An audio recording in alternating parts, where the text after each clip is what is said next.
மாணவர்களே, இன்னைக்கு நம்ம பார்க்க போகிறது 7ஆம் வகுப்பு பாடத்திட்டத்தில் இருக்கக்கூடிய இயல் 3ல் உள்ள கீரை பாத்தியும் குதிரையும். இதுக்கு முன்னாடி இந்த பாடல் எப்படிப்பட்ட பாடல்னு நம்ம பார்க்க போகிறோம். இது ரெட்டுற மொழிதல். நீங்கள் சின்ன வயசில் படிச்சிருப்பீங்க, அடுக்குத்தொடர் ரெட்டுற மொழிதல் அப்படின்னு, இல்லையா? ஒரே வார்த்தை திரும்பி திரும்பி வர்றது. இது என்னன்னா, அப்போ சின்ன வயசில் வார்த்தைகள் படிச்சிருக்கோம். இப்போ இந்த பாடல் கீரை பாத்திக்கும் ஒப்பிட்டு சொல்லியிருப்பாரு காலமேக புலவர், குதிரைக்கும் ஒப்பிட்டு சொல்லியிருப்பாரு, 2 பேருக்கும் சேர்த்து சொல்லியிருப்பார். பார்க்கலாமா? இதை எழுதினவர் காலமேக புலவர். அவரை பற்றி ஃபஸ்ட்டு பார்த்துட்டு அப்புறம் இன்ட்ரொடக்ஷன் பார்க்கலாம், சரியா? காலமேக புலவரோட இயற்பெயர் வரதன். அவரோட ஒரிஜினல் நேம் வரதன். மேகம் மழை பொழிவது போல கவிதையை அப்படியே பாடி தள்ளுவார். அதனால தான் இவருக்கு காலமேக புலவர் அப்படின்னு பேர் வந்ததான்.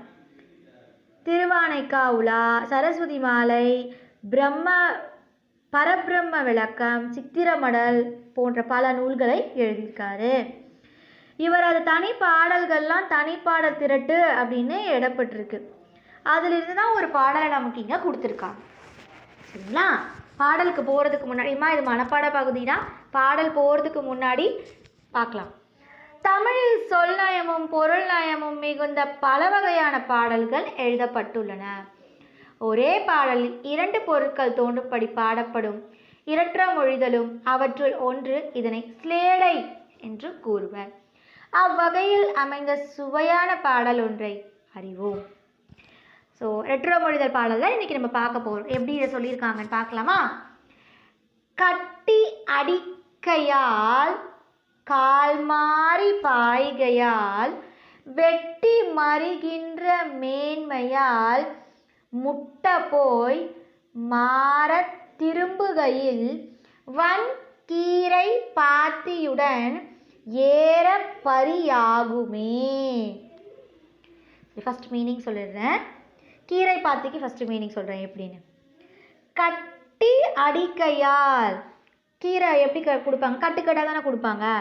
மண் கட்டிகளை அடித்து தூளாக்குவேன். அதில் அப்படி அடிக்கும் போது அது தூளாக போயிடும். கால் மாறி பாய்கையால், மண்வெட்டியை எடுத்து பாத்திகளாக்கி வச்சுருப்பாங்க. அந்த வழியில் தான் தண்ணி போகும்.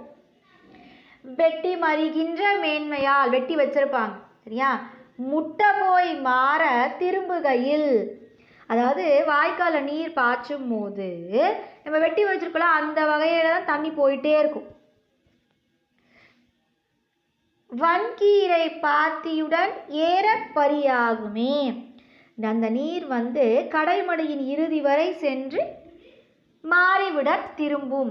அந்த எஞ்சு வரைக்கும் போகும். அதுக்கப்புறம் நம்ம மாற்றி விட்டோம்னா திரும்பி போயிடும். ஸோ அந்த இடத்துல வரைக்கும் அழகாக தண்ணி மாதிரி பாத்தி மாதிரி கட்டி வச்சுருப்பாங்க. இது கீரைக்கு. சரி, இது எப்படி குதிரைக்கு சொல்கிறாங்கன்னு பார்ப்போமா? கட்டி அடிக்கையால், குதிரை வண்டியில் குதிரையை கட்டி அடிக்கும்போது அடித்து ஓட்டப்படும். கால் மாறி பாய்கையால், நம்ம அடிக்கும்போது அது ஒரு கால் மறுகால் மாறி மாறி ஓடும். வெட்டி மறிகின்ற மேன்மையால், எதிரிகளை மறித்து தாக்கும். முட்டை போய் மாற திரும்புகையால் வன்கீரை பாத்தியுடன், போக வேண்டிய இடம் முழுவதும் சென்று மீண்டும் திரும்பி வரும். நம்ம எவ்வளோ தூரம் போகணும்னு சொல்கிறோமோ அவ்வளோ தூரம் போகும், திருப்பி வரும். வன்கீரை பாத்தியுடன் ஏற பரியாகுமே அப்படின்னு சொல்கிறாங்க. போக வேண்டிய இடத்துக்கு போயிட்டு திரும்பி வரும். பரி அப்படின்னா குதிரைடா, சரிங்களா? மறித்தல் அப்படின்னா தடுத்தல், ஓகேவா? ஸோ இந்த ஒரே பாட்டு கீரை பாத்திக்கும் சொல்லியிருக்காங்க, குதிரைக்கும் சொல்லியிருக்காங்க. சரி, இது மனப்பாட பகுதிங்கிறதுனால இன்னொரு தடவை நான் படிக்கிறேன். கட்டி அடிக்கையால் கால் மாறி பாய்கையால் வெட்டி மறிகின்ற மேன்மையால் முட்டை போய் மாற திரும்புகையால் வன்கீரை பாத்தியுடன் ஏற பரியாகுமே. எல்லா மனப்பாட பகுதியிலும் கண்டிப்பாக ஆத்தர் நேம், எழுதியவரோட ஆசிரியர் பெயர் கண்டிப்பாக எழுதணும், சரிங்களா? ஓகே, இதோட இன்னைக்கு பாடம் முடியுது. நன்றிம்மா.